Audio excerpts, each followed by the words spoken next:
ఈరోజు తెలంగాణ ముఖ్యమంత్రి నిరూపిస్తున్నాడు నేను చంద్రబాబుకి కరుడుగట్టిన బానిసని అని. అయితే రేవంత్ రెడ్డి గుర్తుంచుకోవాలి, తెలంగాణలో ఇంకా కరుడుగట్టిన తెలంగాణవాదులు త్యాగాలు చేసే మేధావులు ఇంకా మిగిలే ఉన్నారని.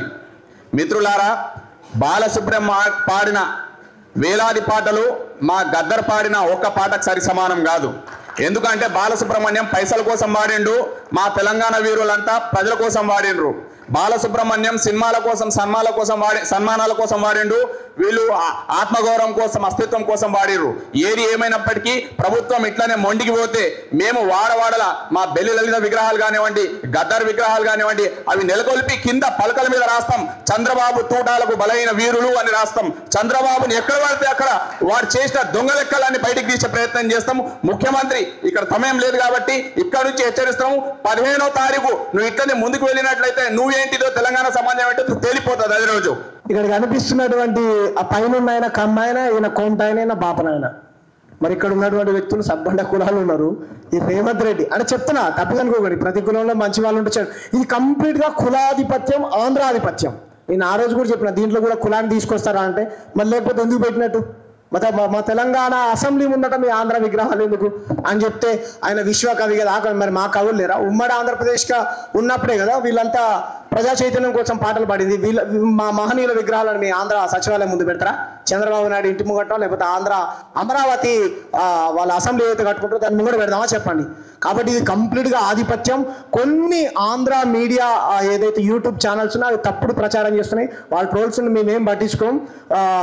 తెలంగాణ క్రాంతి దళ ఏ నిర్ణయం తీసుకున్నా సరే అన్న కొట్లాడదాం అంటే కొట్లాడదాం. ఎందుకంటే కూల్చివేయకపోతే కనుక వాళ్ళు రేపు ఇంకోటి విగ్రహం కూడా తీసుకొని వస్తారు.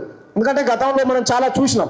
కాబట్టి 100కు 100% ఇది తెలంగాణ పైన ఆంధ్ర ఆధిపత్యం, కుల ఆధిపత్యం, బ్రాహ్మణాధిపత్యం స్పష్టంగా కనపడుతుంది.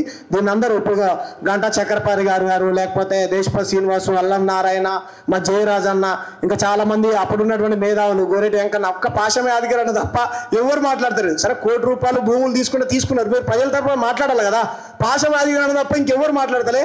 కాబట్టి మీ పట్ల మాకు గౌరవం ఉన్నది, మీ దగ్గర మేము నేర్చుకున్నాం. 69 ఉద్యమం లేకపోయినా తర్వాత ఉద్యమంలో మేము ఉన్నాం కాబట్టి మిమ్మల్ని కూడా మేము తప్పడాల్సి వస్తుంది. ఒక ఆయన కేసీఆర్ కొంతమంది మేధావులను ఆయన కొనుక్కుంటే ఈయన కొంతమంది కొనుక్కున్నాడు.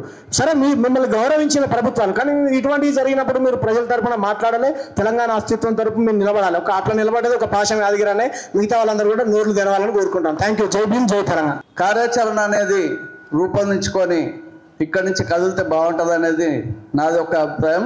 తెలంగాణ ఉద్యమకారుల జేఏసీ పక్షాన రాష్ట్ర అధ్యక్షునిగా ఖచ్చితంగా మా తెలంగాణ ఉద్యమకారుల జేఏసీ దీనికి పూర్తిగా మద్దతు ఉంటుంది. బాలసుబ్రహ్మణ్యం విగ్రహాన్ని ఎట్టి పరిస్థితుల్లో మనం పెట్టనీయం. అది ఒకవేళ వాళ్ళు ఏదైతే ప్రభుత్వం ఇంకా ఏదైనా చేస్తే దానికి మొత్తం ముందుండి పోరాటంలో మేము కూడా ముందుంటామని చెప్తూ ఇక్కడికి వచ్చిన అందరికి కూడా నాకు ఇచ్చిన సమయానికి ధన్యవాదాలు.